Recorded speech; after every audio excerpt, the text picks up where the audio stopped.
भूकंप से तिब्बत में भारी तबाही। नेपाल से असम तक डोली धरती, 95 लोगों की हुई मौत।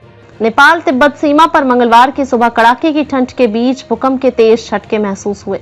रेक्टर स्केल पर भूकंप की तीव्रता 7.1 मापी गई है, जिसकी वजह से कम 95 लोगों की मौत हो गई, जबकि 130 अन्य घायल हो गए। बता दें कि भूकंप के झटके इतने ज्यादा तेज थे कि उसका असर बिहार से लेकर असम तक में दिखाई दिया। झटके महसूस होते ही लोग अपने घरों से बाहर की ओर भागने लगे। कहां महसूस हुए झटके?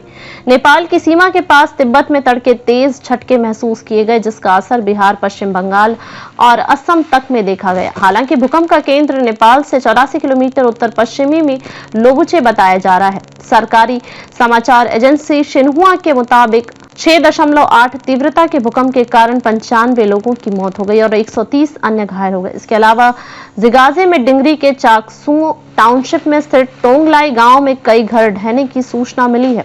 राष्ट्रीय भूकंप विज्ञान के मुताबिक भूकंप का केंद्र नेपाल से 84 किलोमीटर उत्तर पश्चिमी में लोबुचे रहा और इसकी गहराई 10 किलोमीटर बताई जा रही है। प्राप्त जानकारी के मुताबिक काठमांडू में भी जोरदार झटके महसूस किए गए। सुबह करीब 6:50 पर भूकंप से काठमांडू हिल गया। लोग सुरक्षा के लिए अपने घरों से बाहर निकल आए। भूकंप के कारण अभी तक किसी नुकसान की कोई सूचना नहीं है।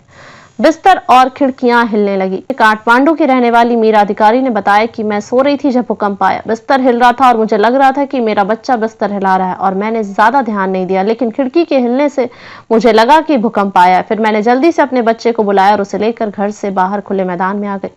महाराष्ट्र में महसूस हुए थे झटके। इससे पहले महाराष्ट्र के पालघर जिले में सोमवार सुबह 3.7 तीव्रता का भूकंप आया था। अधिकारियों ने बताया था कि किसी के हताहत होने या संपत्ति के नुकसान की कोई सूचना नहीं है। जिला आपदा प्रबंधन प्रकोष्ठ के प्रमुख विवेकानंद कदम ने एक आधिकारिक रिपोर्ट का हवाला देते हुए कहा था कि भूकंप तड़के 4:35 पर डहाणू तालुका में आया। तालुका के बोडी, दापचरी और तलासरी इलाकों के लोगों ने सुबह सुबह भूकंप के झटके महसूस किए।